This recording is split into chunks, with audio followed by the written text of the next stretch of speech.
영광을 받으시기 합당하신 우리 하나님, 오늘도 하나님의 은혜로 하루를 시작할 수 있도록 새날을 창조하시고 허락해 주신 것 감사합니다. 오늘 하루도 주님의 은혜에 부탁하오니 친히 우리를 인도해 주시옵소서. 예수님의 이름으로 기도드립니다. 방학 잘 보내셨습니까? 예. 교수님 너무 멋있어요. 예? 너무 멋있어요. 아유, 진짜 칭찬이 나오는 말. 너무 멋있어요. 아니요, 배운 것마다 감사해요. 그치?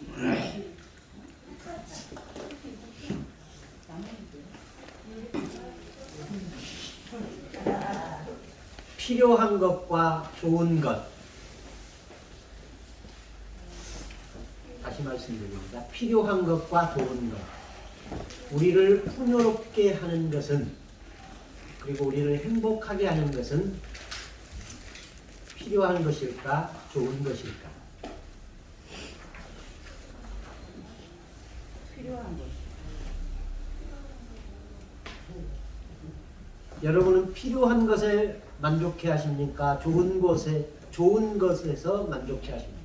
좋은 걸 추구하는 개념이 있죠. 필요한 것에 만족하게 되었습니다. 한 번에 다 해, 두 가지 다 해버려. 좋은 거 집착하는 경향이 많죠. 네? 좋은 걸 집착하는 경향이 많죠. 유엔에서 발표한 2021년도 국가별 행복 만족도를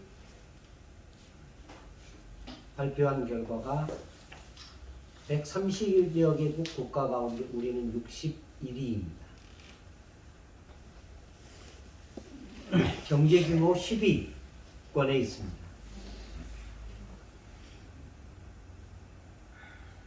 그런데 우리는 경제 규모와는 상관없이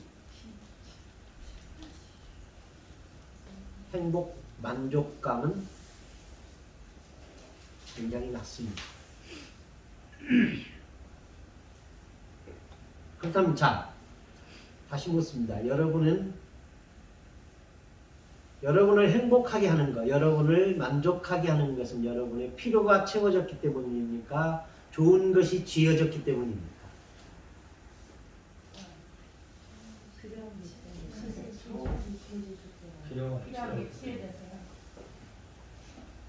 근데 여러분은 참 정직하지가 못해요. 솔직히 여러분 지금 정직한 거 아니에요. 여러분은 여러분뿐만 아니라 대부분의 사람들이 필요한 것에 행복감을 느끼는 게 아니라 좋은 것에서 행복감을 느끼려고 해요. 그게 경향이지.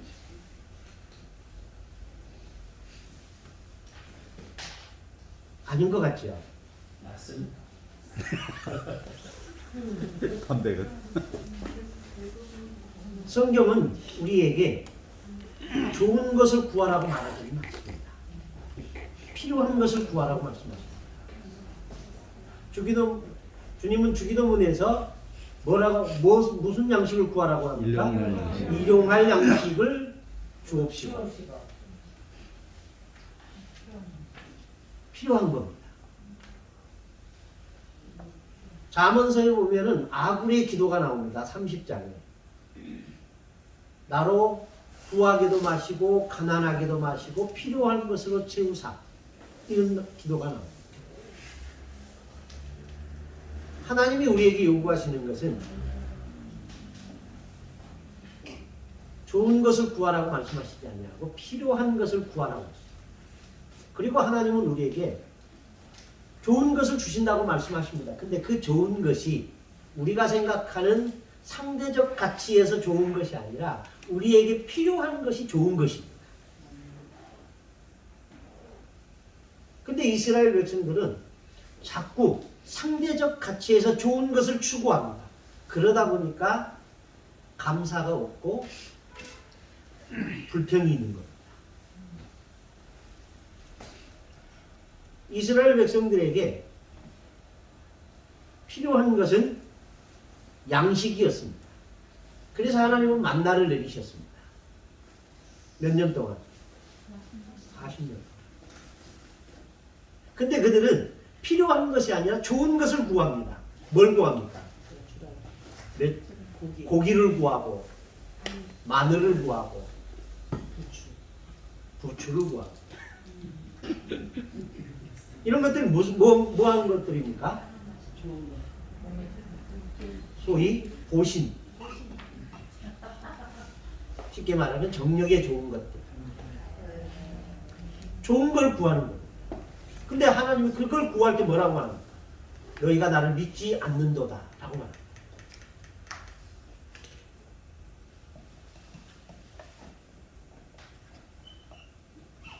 왜 그리스도인들이, 우리는 전에 비해서 굉장히 풍요롭습니다. 그렇죠? 여러분 집에 가셔서 옷장을 열어보시면 옷장이 비든가요? 넘치든가요? 차이죠. 둘 곳이 없어요. 그런데 여러분은 없다. 무슨 생각을 하십니까? 왜 입을 옷이 없지? 라고 말합니다. 왜 옷이 없다고 생각할까? 내가 좋아하는 게 없는 거예요. 근데 그 좋아하는 기준이 뭐냐면 다른 사람과 비교했을 때 더 나아 보여야 하는, 그게 없는 거예요. 그래서 우리는 만족감을 못 느끼고 우리는 행복해하지 못하는 거예요.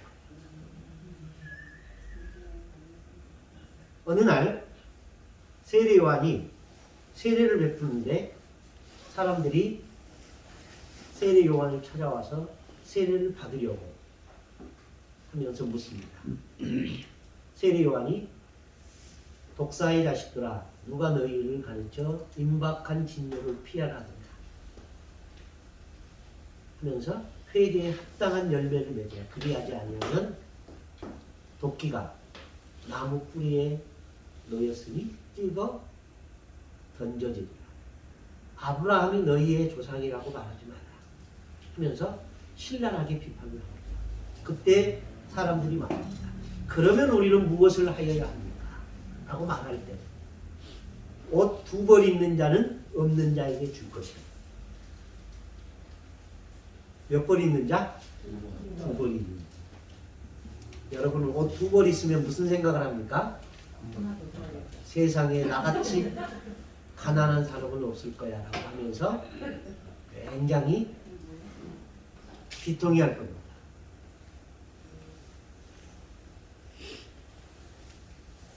저희 집에도 이제 철마다 옷을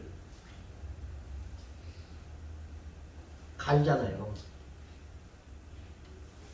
지난 계절 것은 침대 밑으로 들어가고, 그래도 안 들어간 것은 박스에다 해서 어디든지 보관하고, 그리고 새 옷을 꺼내고. 근데 잔뜩 꺼내놨는데 항상 하는 말, 왜 입을 옷이 없지? 라고 얘기해요. 참 풍요 속의 빈곤입니다. 그래서 참 우리를 행복하게 하는 것은 필요한 것을 만족할 때, 필요한 것이 있음으로 인하여 만족할 때 행복을 느끼는 건데, 우리는 필요한 것을 구하는 게 아니라 좋은 것을 너무 집착한 것은 아닌가, 그런 생각을 해봅니다. 하나님은 우리에게 좋은 것이 아니라 필요한 것을 구하라고 하십니다. 그러니까 하나님의 시선으로 돌아가면 우리는 넘쳐요. 그래서 다윗의 고백처럼 내 잔이 넘쳤다라고 고백할 수 있어요. 근데 우리는 넘침에도 불구하고 없다고 생각하는 것, 이게 풍요 속의 빈곤, 현대인들의 비극이 아닌가 하는 생각을 합니다. 제 집사람이랑 며칠 전에 이렇게 둘이 식탁에 앉아서 밥을 먹다가 이런 얘기를 했습니다. 작년부터 올해까지 우리가 시장 가서 쌀을 사본 적이 있었던가? 쌀 사러 시장 가본 적이 없어요. 왜? 누군가가 줬어요. 제일 많이 준 게 우리 큰 누님.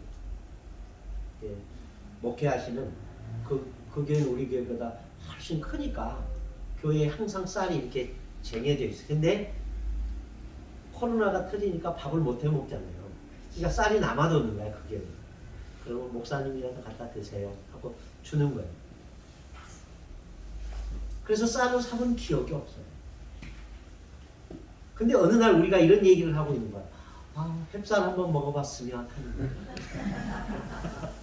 그 생각이 딱 하니까 지금까지 쌀 줬던 게 고마운 게 아니에요.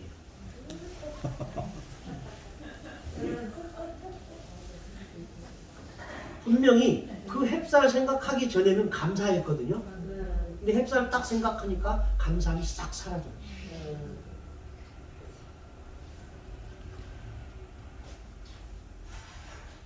그리고 작년부터 저희가 고기 사러 고깃집에 가본 기억이 없어요. 제 남동생이 고깃집을 하거든요. 요새 매달 보내줘요. 박스로. 그래서 냉장고를 보면은 삼겹살도 두 가지로 보내줘요. 제가 이가 안 좋으니까 얇게 썬 거하고 조카들이 좋아하는 두툼하게 썬 거요. 이렇게 해서 차곡차곡 보내주고. 행복하시겠어요? 예.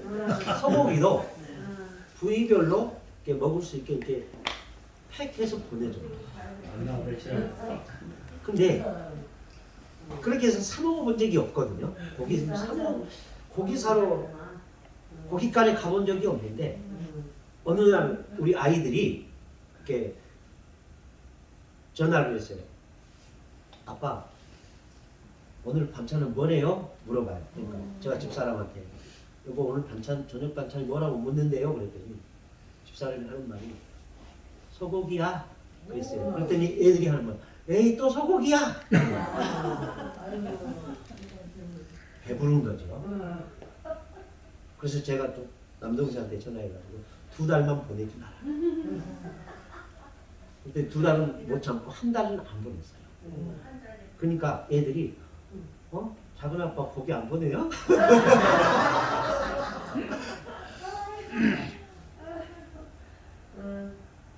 그러니까 우리는 필요한 것을 채우시는 하나님의 방법을 모르고 내가 좋아하는 것만 찾는 거죠. 그래서 참 감사하다가 갑자기 불만족스럽게 변하는 이게 한순간이에요. 그러니까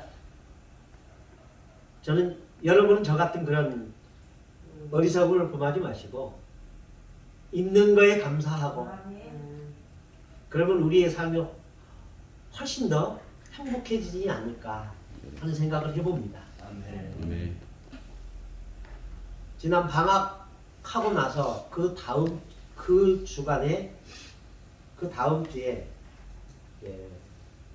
둘째 누님이 농사 짓는 포천 가서 콩을 꺾는다고 할까요? 벤다고 할까요? 먹는다고. 콩을 벨까요? 꺾을까요? 꺾어요. 그거요. 꺾을 때 미는콩 할 때. 벼는 베는 거예요? 꺾는 거예요? 배는 배이죠. 콩은 꺾는다. 왜 꺾는 거예요? 단단하니까 그리고 또 말라 있고 하니까 끊기가 쉽죠.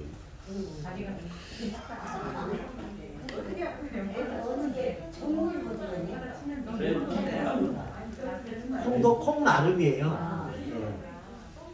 백태는 꺾는단 말이 맞아요. 노란 콩이요. 매주 왔을 때 쓰는. 그걸 이제 우리는 노란 콩이라고 그러는데 업자들은 백태라고 해요. 속이 하얗다고 해서 백태라고 그러고요. 그리고 서리태라는 게 있습니다. 아시죠? 서리태는 꺾는다고 꺾어지는 게 아니에요.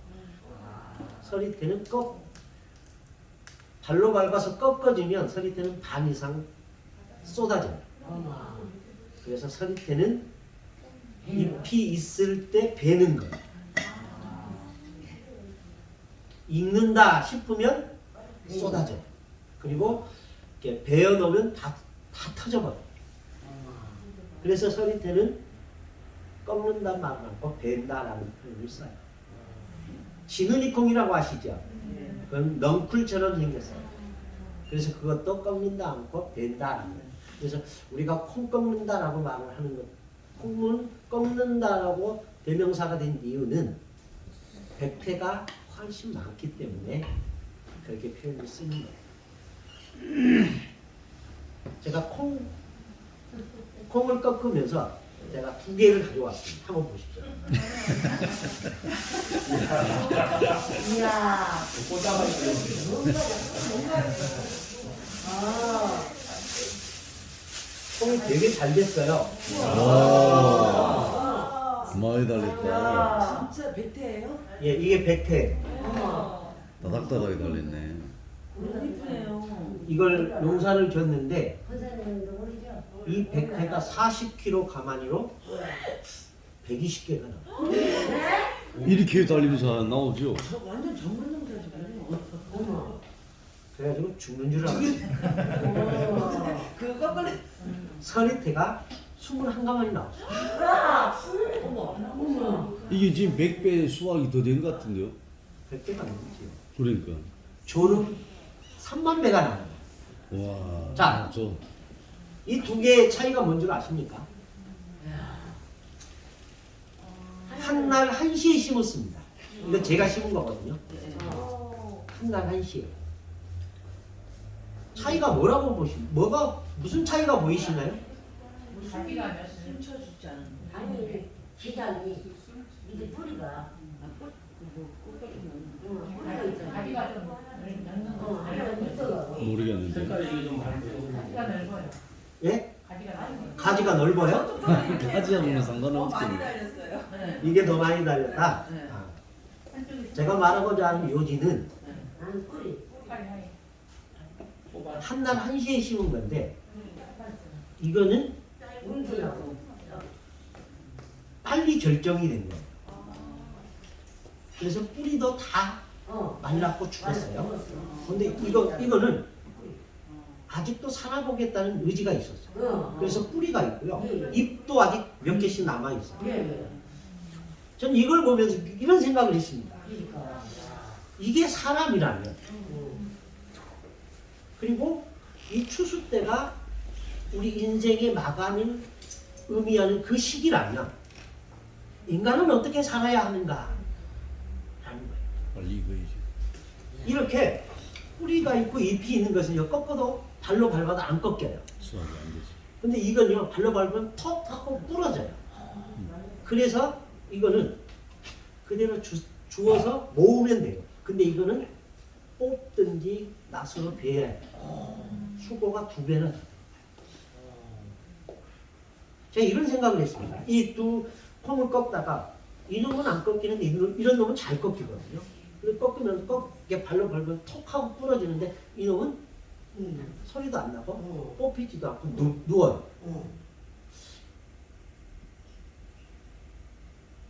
이게 뽑히는 그 시기가 인간에게 한 생을 마감하는 시기라고 한다면, 그리고 인류에게는 예수 그리스도의 재림을 기다리는 그 종말의 때라고 한다면, 이해되시죠? 네.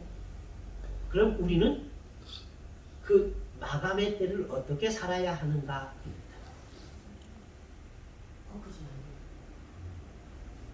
그 시기를 알고 정리할 줄 알면 농부에게 기쁨을 줘요.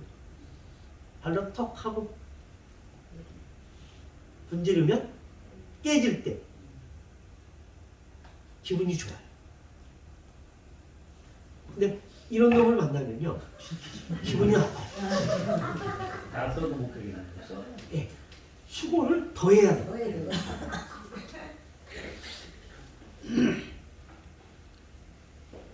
우리가 하나님께 기쁨이 되는 삶이라는 것은 자기 때를 아는 삶을 사는 거예요.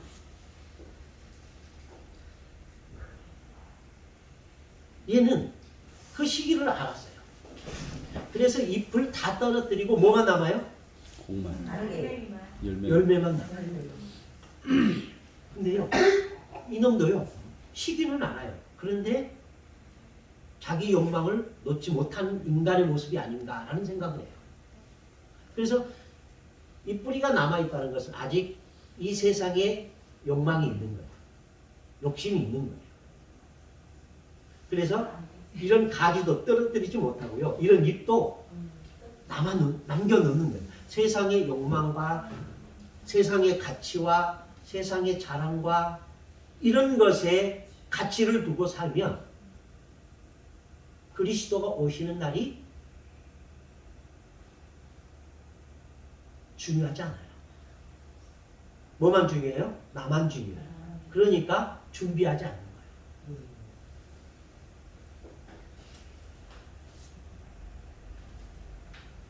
우리가 주님이 오시는 그날에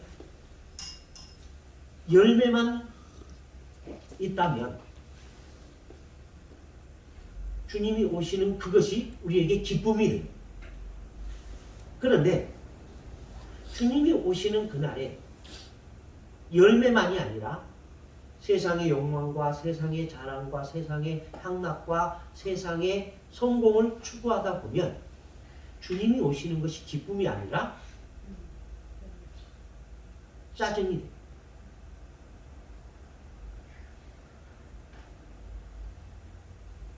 지금이 무슨 계절입니까? 종교적으로 내림자.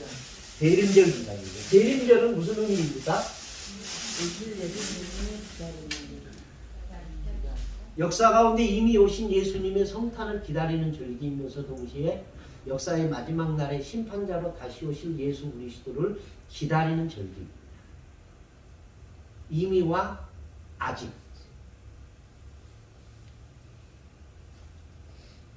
그리고 지금 우리가 살아가는 이 시대를 종말 때라고 말을 합니다.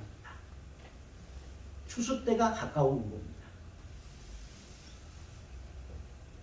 그러면 이 세상의 미련, 이 세상의 욕망, 이 세상의 가치 이런 것들은 정리돼야 되지 않을까 싶습니다. 개인적으로.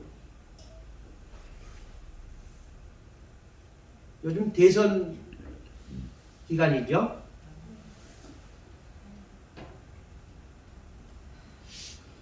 여러분들 대한민국 대통령 21대인가? 몇 대인가? 대통령 선거 기간인 줄 몰라요? 아시죠? 대답을 안 하셔요. 딴 나라 사람들입니다. 아, 보세요. 김종인 씨가 다시 등판했습니다. 그렇죠? 네. 나이가 몇 살이라요? 80 몇 세라고 그러죠. 김한길 씨도 등판했습니다. 민주당이었던 사람이 국민의힘으로 오십니다. 그 다음에 또 김병준 씨도 김병준 맞죠? 맞습니다. 그 사람도 등판했습니다. 평균 나이가 몇 살이라고 그러나요? 삼김, 신삼김 시대. 그래서 70이 다 된 것 같아요. 근데 그 당의 대표는 몇 살이에요? 30대. 30. 6인가? 뭔가 안 맞죠? 전 그 세 분이 다시 등판한다는 얘기를 들었을 때 왜 저렇게 추악할까 싶더라고요. 세대는 변하는데 사람이 안 변해요.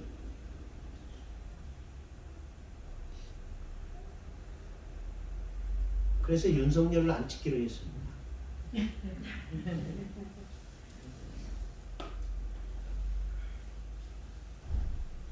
사람은 저희 선배 목사님 가운데 한 분이 이런 말씀을 하시더라고요. 무슨 만남이 있어서 갔더니 같이 앉아서 차 마시고 밥 먹고 나서 한참 있다가 저한테 이런 얘기해요. 김 목사, 나이 먹어보니까 말이야, 식욕도 떨어지더라. 성욕도 떨어지더라. 체력도 떨어지더라. 근데 나이 들어도 떨어지지 않는 게 하나 있더라. 그게 자리 욕심이지.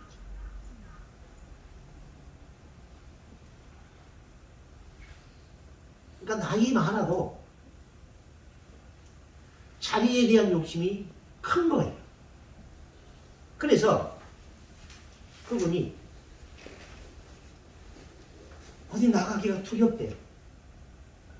무슨 원로 목사의, 은퇴 목사의, 정경 총회장 모임 이런 데 나가면 자리 앉고 싶어서 이제 그런 마음이 들까 봐서 나가기가 무섭대요. 참 자리에서 자유로울 수 있는 사람이 세상에 얼마나 있겠습니까만은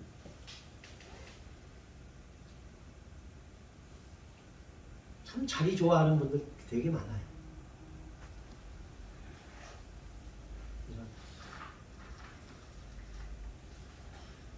주님이 오실 날이 점점 다가오고 있다는 건 아시죠? 예. 그러면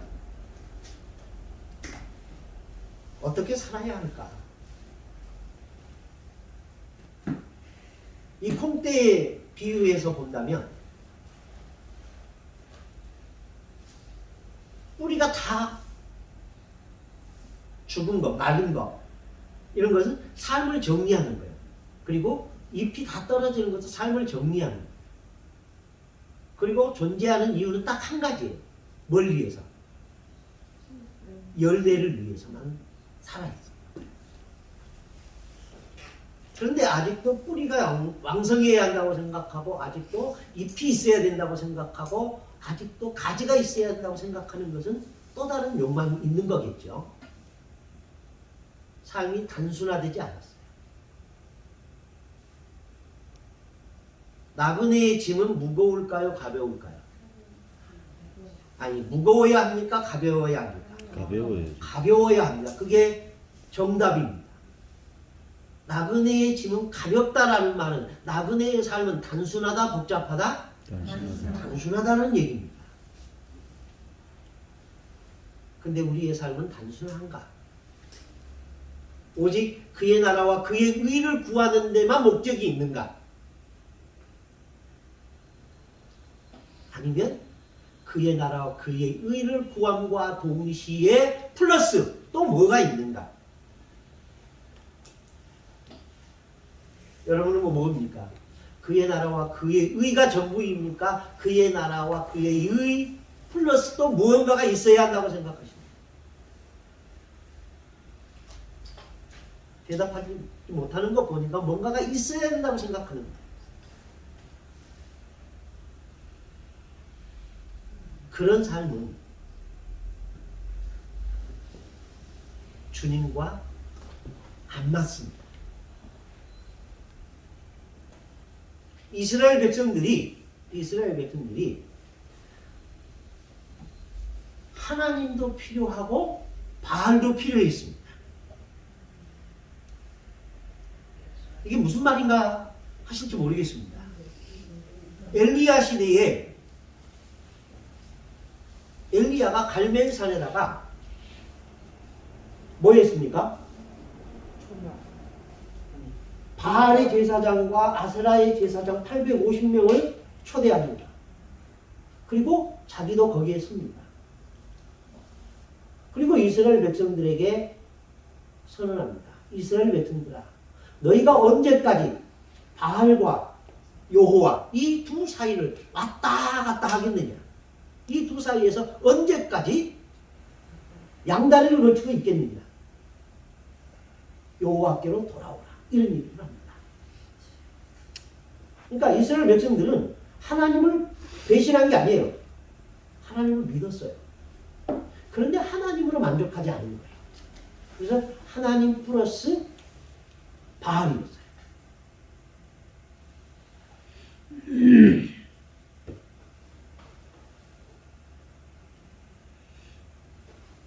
그래서 하나님은 엘리야를 통하여 그렇게 말씀하십니다. 돌아오라. 그럼 현대 크리스천들은 엘리야 시대의 이스라엘 백성과 다른가? 다를까요? 똑같습니다. 교회도 똑같아요. 그러니까 다시 엘리야가 이 시대에 다시 도래한다면 엘리야는 무슨 말을 할까요? 너희가 언제까지 하나님과 물질 이 두 사이에서 줄타기를 하겠느냐. 그래서 예수님은 무슨 말씀하십니까? 한 사람 두 주인을 섬기지 못하는 물질과 하나님을 겸하여 섬길 수 없습니다. 이 말씀을 하신 이유가 뭘까요? 하나님을 섬기면서 물질을 섬기고 있다라는 전제하에 하신 말씀입니다.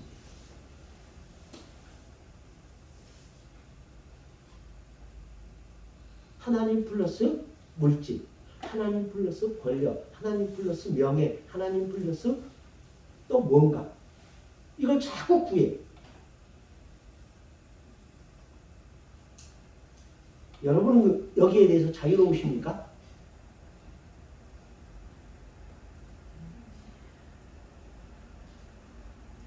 여기에서 자유롭지 못하다면 우리는 반성하고 회개해야 돼요.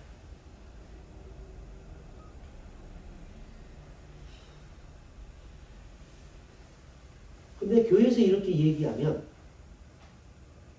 총 맞습니다. 눈총 맞아요. 인기 없어요.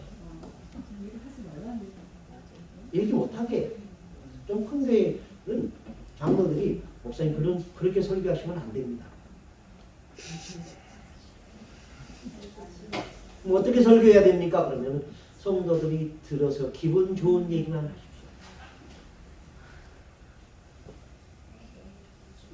그러니까 하나님의 말씀은 없고요. 세상에 강연만 있고요. 참 그래요. 그래서 대림절이 지난주가 세 번째 주였고 이제 마지막 주입니다. 이 대림절 마지막 주간이 끝나면 성탄절입니다. 예수님이 오시는 그 시간이 점점 가까워지고 있다는 사실을 인지한다면 우리의 삶은 복잡한 삶에서 단순화되어야 합니다. 세상의 욕망과 욕심과 이런 것을 구하던 삶에서 그의 나라와 그의 의를 구하는 삶으로 집중되어야 합니다. 그런데 우리는 여전히 대림절이라는 이 기간을 살면서도 여전히 우리는 아직도 뿌리가 더 깊어져야 한다는 의식에서 자유롭지 못하는 것. 정말 우리가 대림절을 지내고 있는가 하는 그런 질문을 해봅니다. 그래서 좀 안타깝기도 하고요. 그래서 제가 여러분들에게 이 귀한 시간에 별 쓸데없는 얘기를 해본 겁니다. 자, 우리가 지난번에 강의하다가 못하고 넘어간 부분.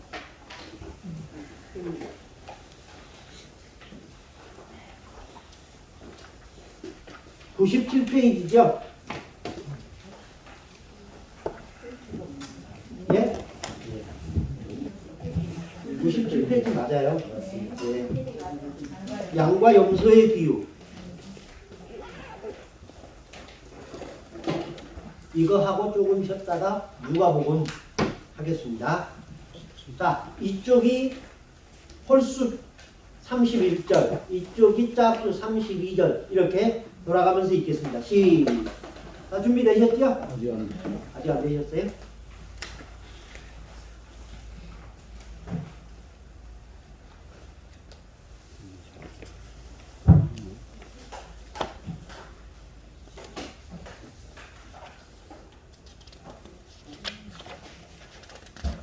어느 쪽이지?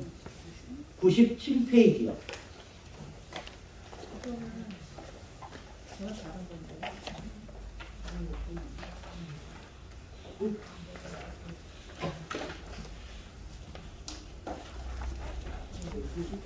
넣는 건데.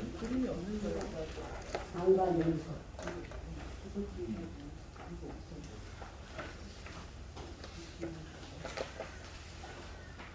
그거 아니에요. 안가면서 마태복음 25장 예. 32절 문제 보세요. 없으면 네. 찾았어요?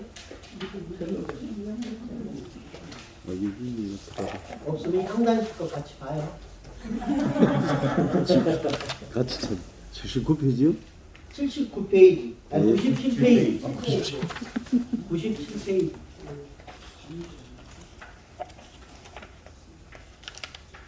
어떻게 했지? 아유 죄송합니다. 25장 31절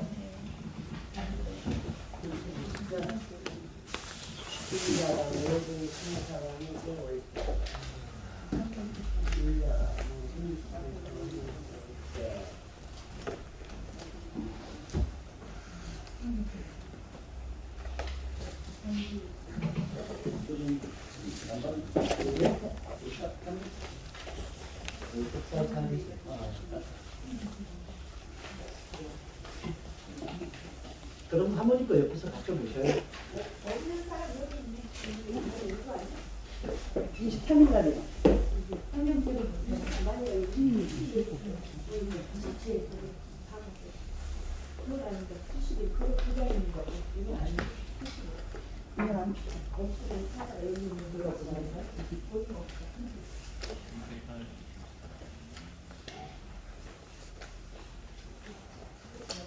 없으시면 이거 하나 드릴게요. 이거 저희 같이 볼게요. 네.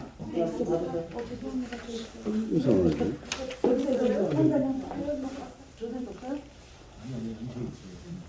꼭 숨겼는데.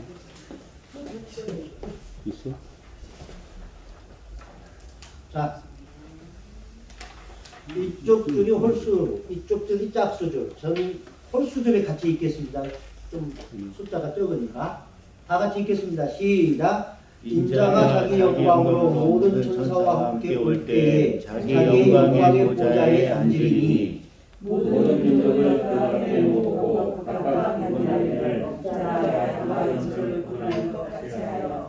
양은 그 오른편에 영소는 왼편에 두리라. 그때에 이름이 그 오른편에 있는 자들에게 이르시되 내가 주께 복받은 자들이여 나와 창세로부터 너희를 위하여 이르는 나를 새 나라를 생각하라. 내가 줄일 때 너희가 먹을 것을 주었고 목마를 때 마시게 하였고 나그네 되었을 때 영접하였고 헐벗을 때 옷을 입혔고 병들었을 때 먹어왔고 고개 다쳤을 때 와서 하느니라.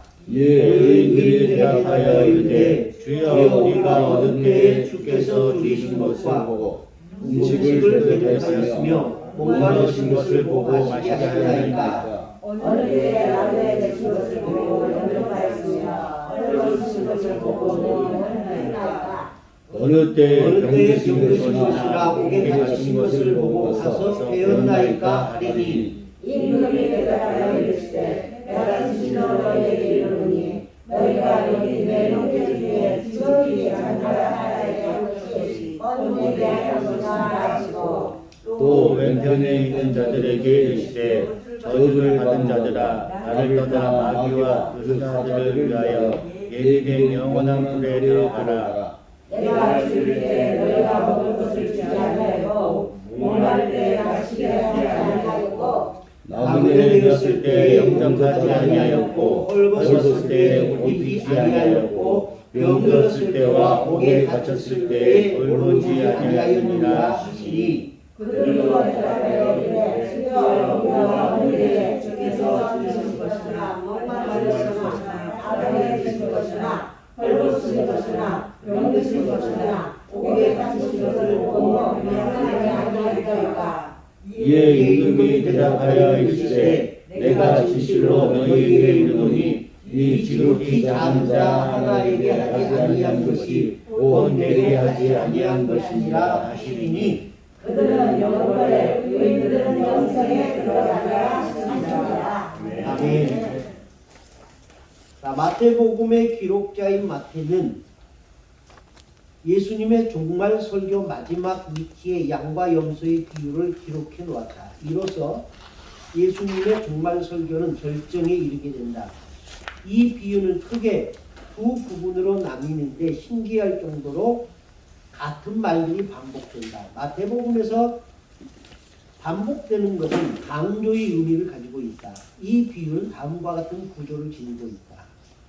34절에서 36절 우편에 있는 사람들에 대한 칭찬, 37절에서 39절 우편에 있는 사람들의 질문, 40절 왕의 대답, 41절부터 43절 좌편에 있는 사람들에 대한 책망, 44절 왼편에 있는 사람들의 질문, 45절 왕의 대답. 이게 반복되고 있다라는 얘기입니다. 그리고 46절은 결론. 이 양과 염소의 비유는 흔히 최후의 심판의 비유다. 혹은 세상 종말의 비유라고 한다.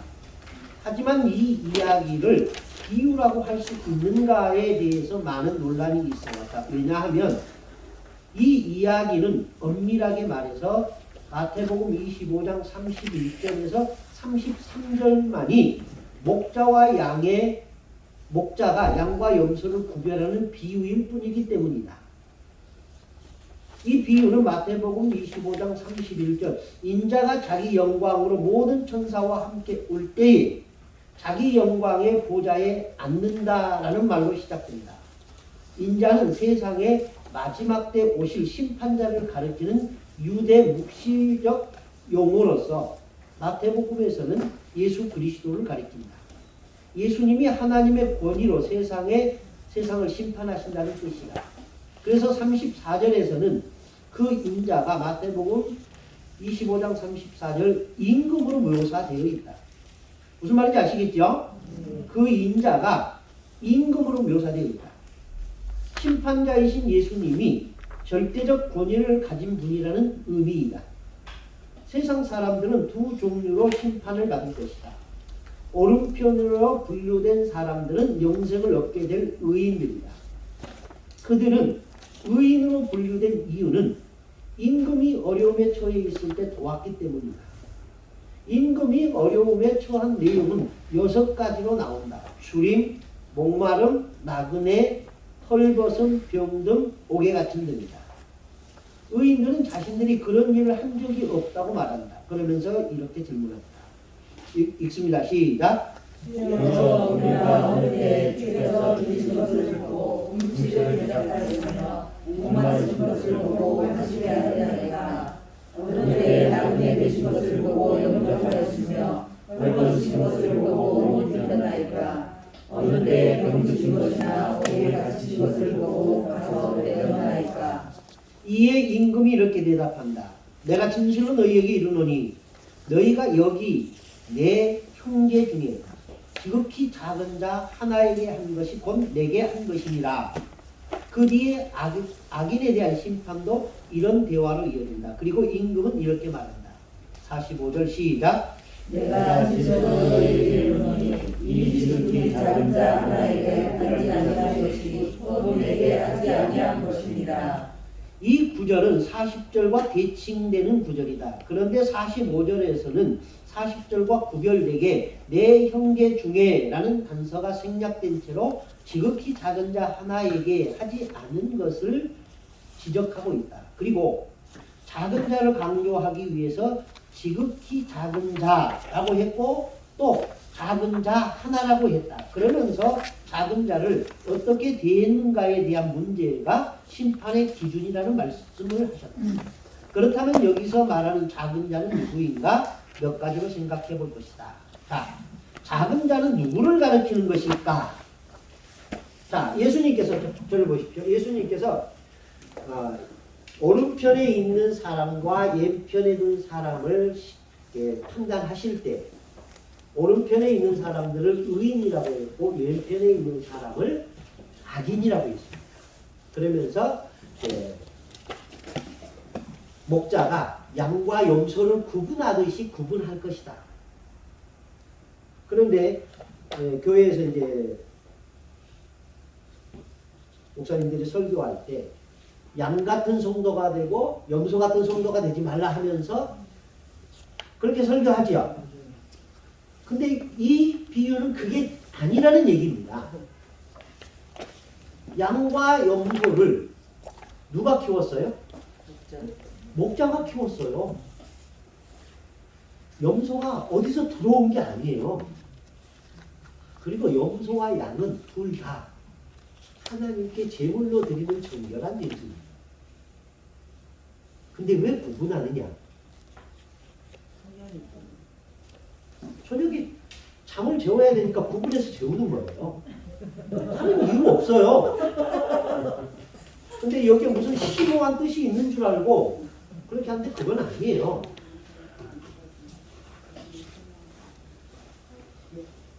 목자가 양과 염소를 구분해서 우리에 들어가게 한다라는 그 비유를 통해서 마지막 날에 인자가 와서 그 인자는 누구의 권위를 가지고 있다고 그랬죠? 임금의 권위. 그래서 나중에는 임금이라고 표현해요. 그 인자가 오실 때 세상을 심판하는 왕의 권세를 가지고 오셔서 세상을 심판할 때 목자가 양과 염소를 구분하는 것처럼 나도 너희를 그렇게 구분할 것이다. 이 얘기입니다. 그러면서 오른편에 있는 자들과 왼편에 있는 자들을 구분한다.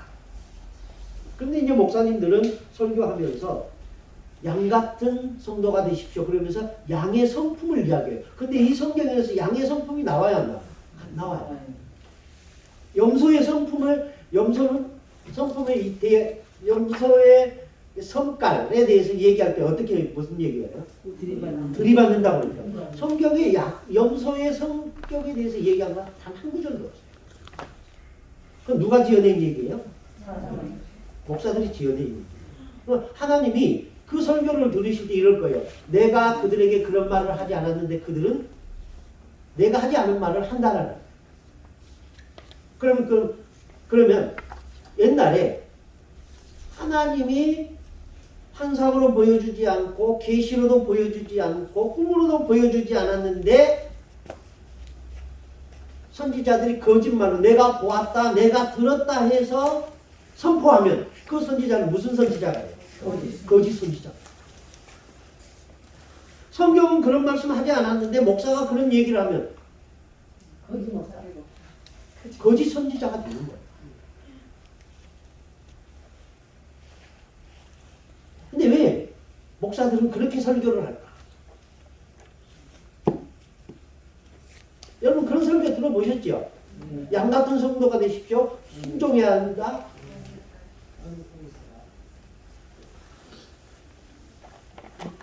염소 같은 성도가 되지 마십시오. 예를 들어서요. 목자가 양과 염소를 구분해서 양은 우리에 넣고 염소는 불에 태워버렸다. 그렇다면 그렇게 해석해도 돼요. 왜? 태워버린다는 것은 저주받는 거니까요. 심판의 상징이니까. 그렇게 성국의 사람들을 구분해도 되는 거예요.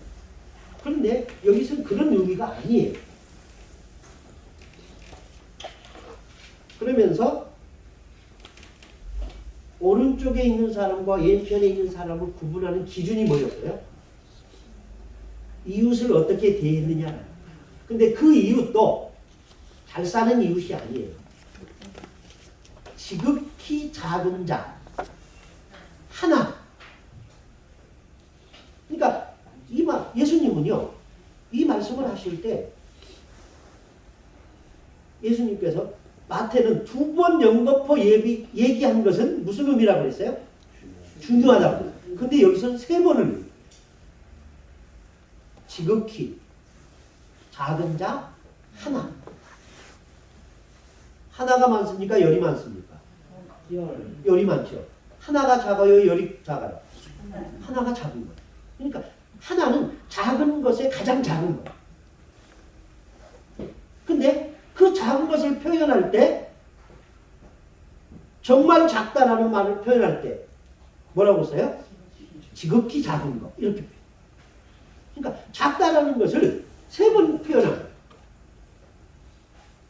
최상의 비교급을 써서 지극히 그리고 작은 것, 그 작은 것의 숫자적 표현이 1 그거예요. 그렇다면 이 지극히 작은 것 하나가 누구냐라는 거예요.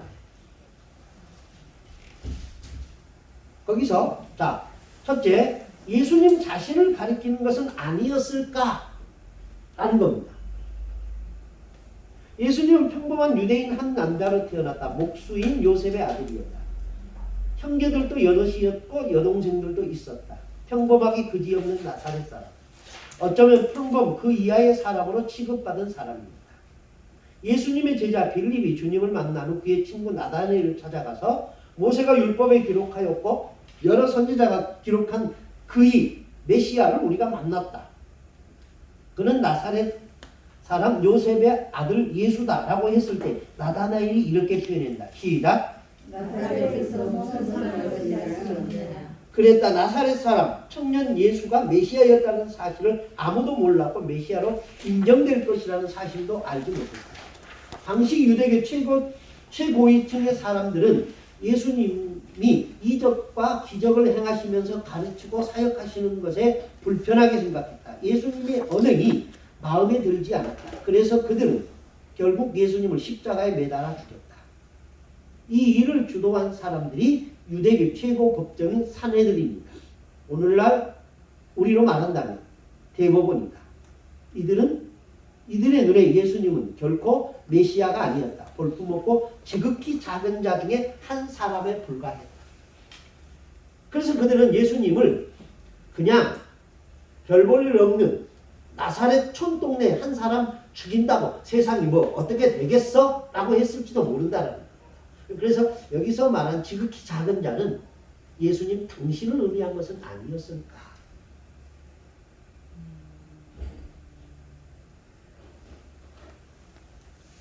두 번째, 계속해서 보겠습니다.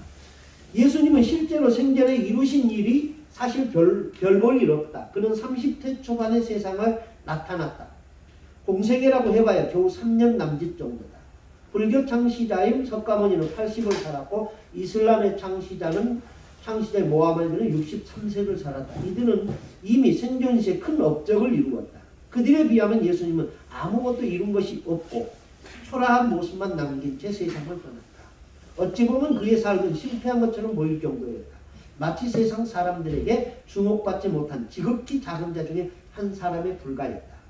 그런데 지극히 작은 자 한 사람같이 보이는 예수님이 십자가에서 죽으시자 하나님이 예수님의 운명에 개입하셔서 예수님을 죽은 자 가운데서 3일 만에 일으키셨다. 그리고 그를 지극히 높여 모든 이름 위에 뛰어난 이름을 주사 하늘에 있는 자들과 땅에 있는 자들과 땅 아래에 있는 자들로 모든 이름을 예수의 이름에 꿇게 하시고 모든 입으로 예수 그리스도를 주라 시인하여 하나님께 영광을 돌리게 하셨다.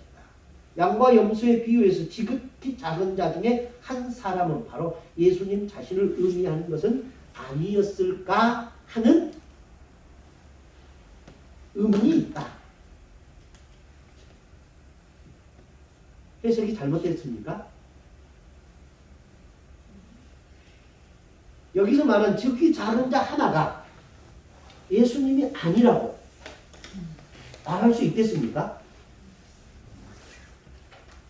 말할 수 없습니다. 예수님일 수도 있다라는 겁니다.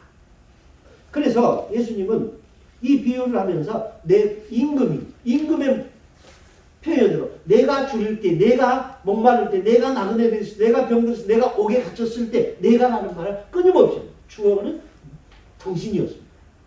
그래서 여기서 지극히 작은 자는 예수님 자신이 아니었을까?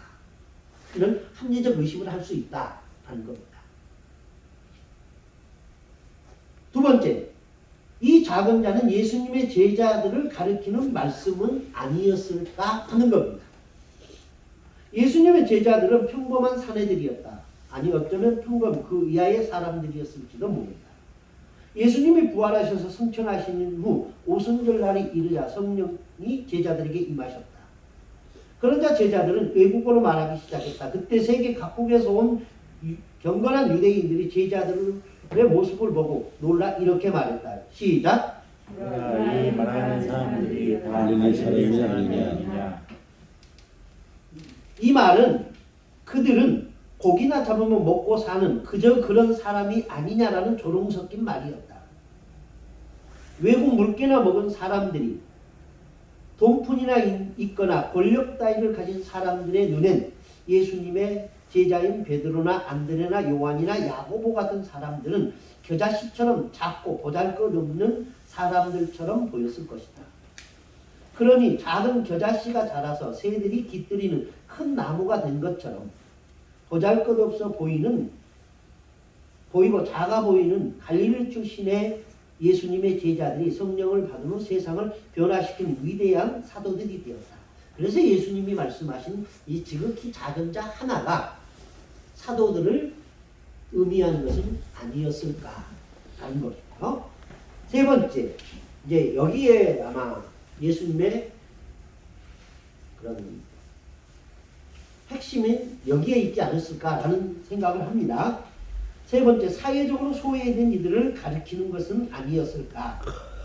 작은 자를 구체적으로 묘사한 6 항목을 보라. 모두 사회적으로 소외된 이들이다. 예수님은 자신을 사회적으로 소외된 이들과 동일시했다고 암시하는 구절이 신약성경 곳곳에 나옵니다. 예수님은 예를 들어 마태는 여러 곳에서 이렇게 기술하였다. 시작. 누구든지 제자의 이름으로 이 작은 자 중 하나에게 냉수와 한 그릇이라도 주는 자는 내가 진실로 너에게 이르노니 그 사람이 결단코 심지 아니하리라. 18장 6절. 누구든지 나를 믿는 이 작은 자 중 하나를 실족하게 하면 차라리 연자맷돌이 그 목에 매달려 깊은 바다에 빠뜨려지는 것이 나으니라. 삼가 이 작은 자 중에 하나도 욕심 여기지 말라. 너희에게 말하노니 그들의 천사들이 하늘에서 하늘에 계신 내 아버지의 얼굴을 항상 보았느니라. 이와 같이 이 작은 자 중에 하나도 얻는 것은 하늘에 계신 너희 아버지의 뜻이 아니니라. 이 비유에서 말하는 작은 자가 예수님 자신을 가리키는지 제자들을 가리키는지 아니면 사회적으로 소외되고 버림받은 이들을 가르치는지는 단정할 수는 없다.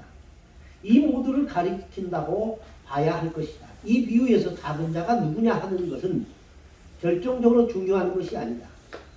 그들이 서로 다르게 대한 이들에게 임한 심판이 중요하다. 이런 말씀 앞에서 많은 그리스도인들이 불안해한다. 과연 내가 영생에 들어갈 수 있는 사람인지 아니면 영벌의 심판을 받을 사람인지에 대해서 확신이 서지 않기 때문이다. 무조건 영생을 얻는다고 믿으면 속이 시원하겠지만 모든 신앙인들이 그렇게 확신할 수는 없다. 특히 영벌의 심판을 받은 이들의 경우를 보면 더 불안해지는 이들이 있다. 이들은 의도적으로 악을 행하는 사람이 아니다. 다만 지극히 작은 자 하나에게 하지 아니한 것뿐이다. 악을 행하는 것이 것만 문제가 아니라 적극적으로 선을 행하지 않는 것에 대한 책임 추궁이다. 이런 말씀 앞에서 영벌을 피할 수 있다고 큰 소리 칠 수 있는 사람은 얼마나 되겠는가. 자, 여기를 보십시오. 우리는 악인이다라고 말할 때 그리고 선한 사람이다라고 말할 때 그 악인이라는 말을 악에 적극적으로 참여한 자를 의미한 것으로 생각합니다. 그런데 성경은 그렇게 말하지 않는다는 겁니다.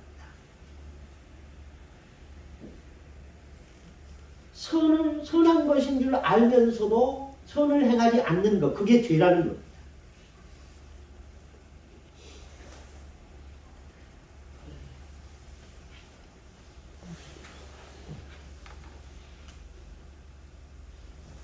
러시아의 대작가 톨스토이의 동화에 나오는 것과 비슷한 상황을 자주 접할 수 있다.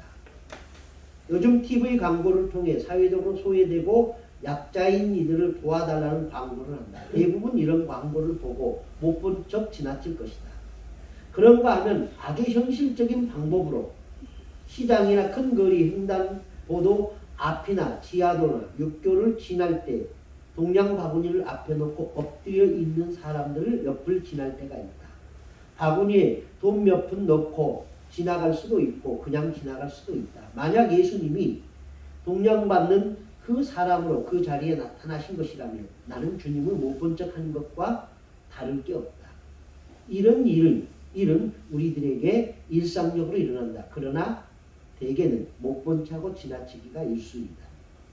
이 비유의 말씀이 우리를 도덕적인 불안감에 빠지게 하는 말씀이라고 불평하는 이들도 분명 있을 것이다. 그러나 오해하지 말고 본문을 잘 보라. 오른편으로 분류된 사람들과 왼편으로 분류된 사람들의 공통적 반응은 자신들에게 내려진 결과를 전혀 예상하지 못했다는 것이다.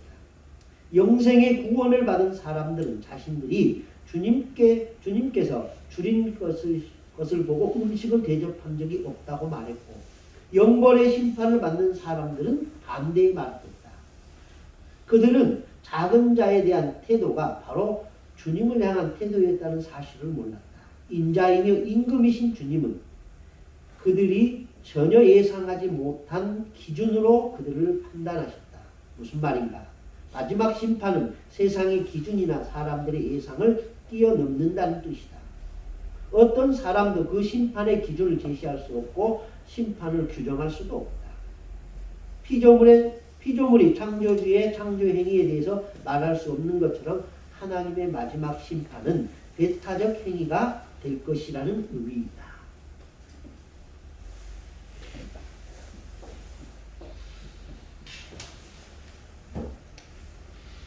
재작년에 제 둘째 딸하고 시골을 내려갔는데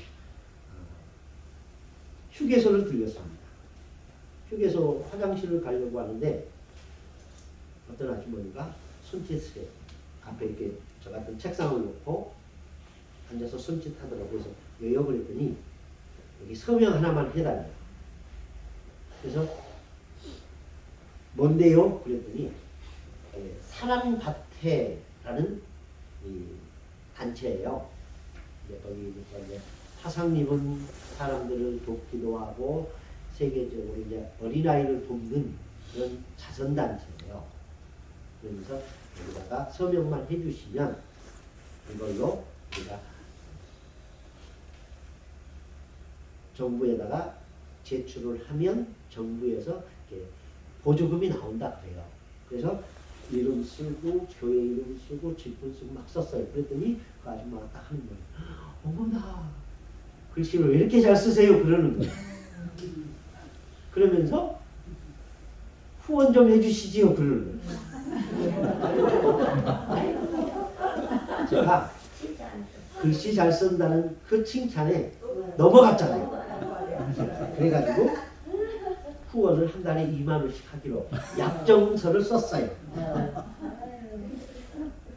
어머나 그 말 한마디. 잘생겼단 말도 아니고 글씨 어떻게 잘 쓰세요? 그 말 한마디에 내가 속아가지고. 나가 좀 잘생겼다고 했는데. 그리고 2년이 지났어요. 근데 며칠 전에 근데 그분이 그러는 거예요. 딱 6개월만 해주세요. 조금 더 뭐 하시면 1년만 해주시면 좋아요. 그래서 알겠노라고 1년 해주겠노라고. 그런데 2년이 훌쩍 지난 거예요. 그래서 은행에다 전화해서 이제 자동이체된 것을 해지해야겠다라고 생각을 했어요. 근데 오늘 이야기가 딱 나오니까 그러면 안 되겠구나라는 생각이 든 거예요. 아 참. 뭐 6개월만 해주세요, 1년만 해주세요 하는데 그래서 딱 끊어지는 게 아니라 계속 이어지는 거니까 그거를 못 끊는 거지. 내가 아무리 힘들어도 그걸 못 끊으니까. 네. 아이고 참. 그러니까 이 비유에서 주님이 하신 말씀은 선한 행위를 의도적으로 하는 것이 중요한 게 아니라는 겁니다. 그러니까 예수님은 기도하는 것과 구제하는 것과 금식하는 것을 의도적으로 드러낸 사람들에 대하여 책망하십니다. 너희의 구제는 이미 상을 받았다. 너희의 금식도 이미 상을 받았다. 너희의 기도도 이미 상을 받았다라고 말합니다. 그러면서 하신 말씀이 오른손이 하는 것을 왼손이 모르게 하라. 은밀하게 하라. 그러니까 오른손이 하는 걸 왼손이 모르게 한다는 것은 은밀하게 한다는 의미가 아니라 그런 삶이 습관이 되는 거예요. 습관이 되면 오른손이 하는 것이 왼손이 몰라요. 그러니까 이 선과 악의 기준은 사회적 약자를 보는 사람들이 의도적으로 돕는 것이 아니라 그렇게 약자들에 대하여 그런 마음은 무슨 마음이라고 그러죠?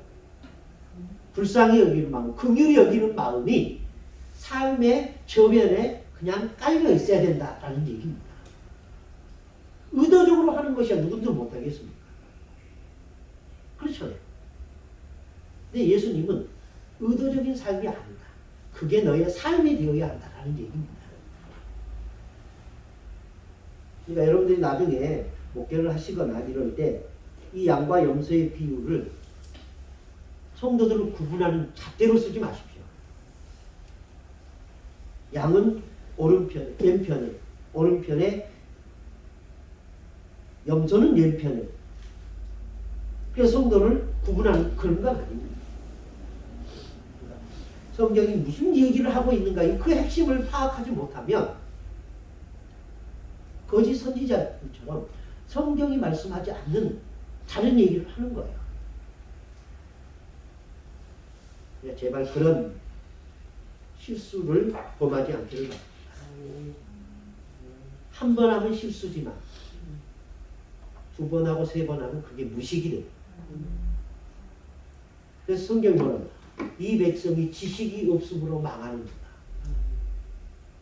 그 지식이 1 더하기 2는 3이다는 이런 사회적 지식이 아니잖아요. 하나님에 대한 지식, 하나님의 의도를 모르면 그게 무식한 거예요. 우리는 성경을 너무 성경에 대해서 고민을 안 해요. 이 말씀이 무슨 말씀일까? 고민 안 해요. 그러다 보니까 자기 하고 싶은 얘기를 하는 거예요. 자기 하고 싶은 얘기를 하는 거는요, 옛날로 비유하자면 거짓 선지자예요. 선지자는 자기 하고 싶은 얘기를 하는 게 아니라 하나님이 하시고 싶어 하신 말씀을 대신하는 사람이에요. 그러기 위해서 내 감정을 억눌러야 되고요. 내 생각을 억눌러야 돼요. 근데 목사님들은 가끔 설교할 때 자기 감정을 표출하는 방법으로 설교를 이용하는 방법 쓰기도 합니다. 제발 여러분들 그러지 않기를 바랍니다. 10분 쉬었다가 계속하겠습니다.